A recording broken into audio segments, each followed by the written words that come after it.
My guest this episode is David Weiss, who is the Senior Vice President of Revenue at WorkSum, which is a contingent workforce management system that allows companies to hire, contract, classify, and pay independent talent at scale. David, thank you so much for joining me. Thanks so much, Joel. So, David, you've been in the HR tech, work tech industry for a while, dating back to your time at Fieldglass and SAP.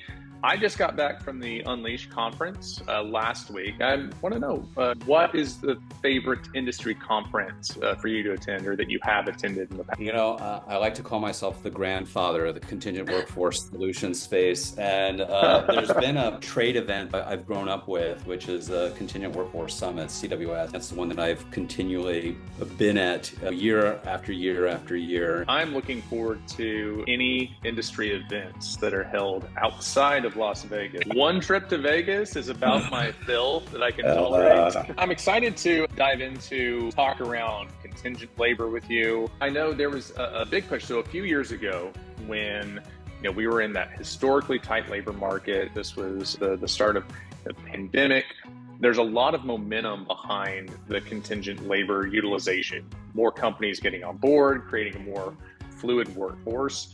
Yeah. As we're kind of shifting into a little bit different job market, it's a little bit looser, especially on the knowledge worker side, a little bit more unstable economic climate. Are you still seeing this growing trend with companies that are going through restructuring in their workforces and still seeing this push for contingent labor, fluid labor? 100%. And I say it with confidence only because I've been working in this external workforce market solution space for so long.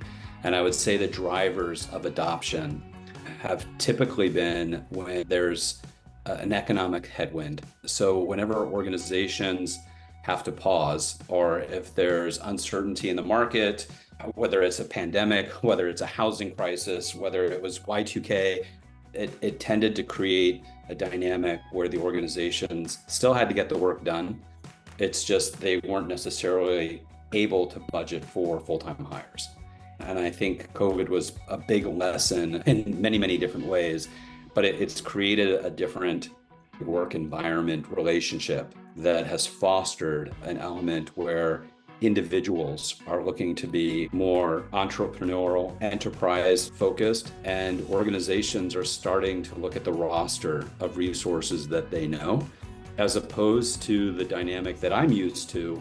And that's where it's, what is the buyer supplier relationship like? Now it's becoming more like, what is the buyer and the actual candidate relationship like, external candidate, and pulling those resources on demand, having an on-demand workforce.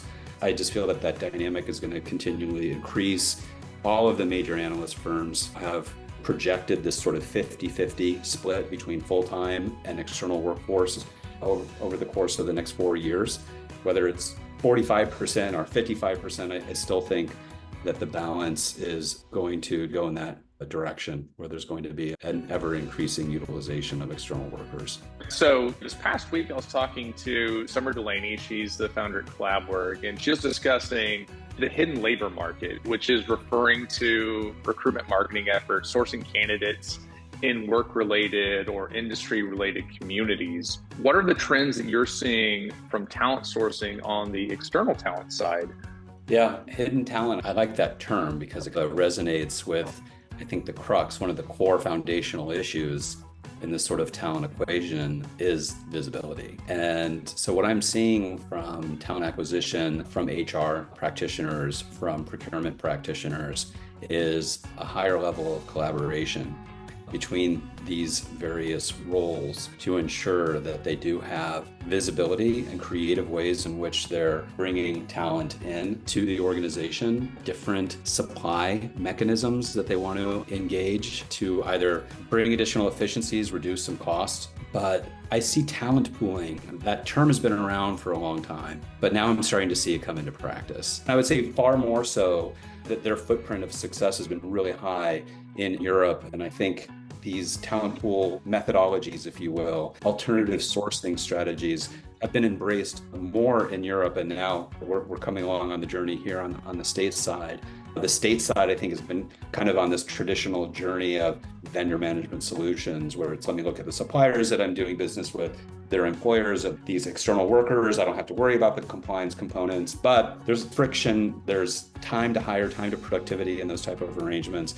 And now I'm starting to see a softening here on the state side, where they're getting more comfortable with these types of engagements with independent contractors and collaborating with legal and HR and procurement and saying, why not? You know, if we're able to keep the company safe, do it in a compliant fashion, we have visibility into this worker, they're a high performer. Oh, by the way, I could utilize them on XYZ project because another hiring manager needs them.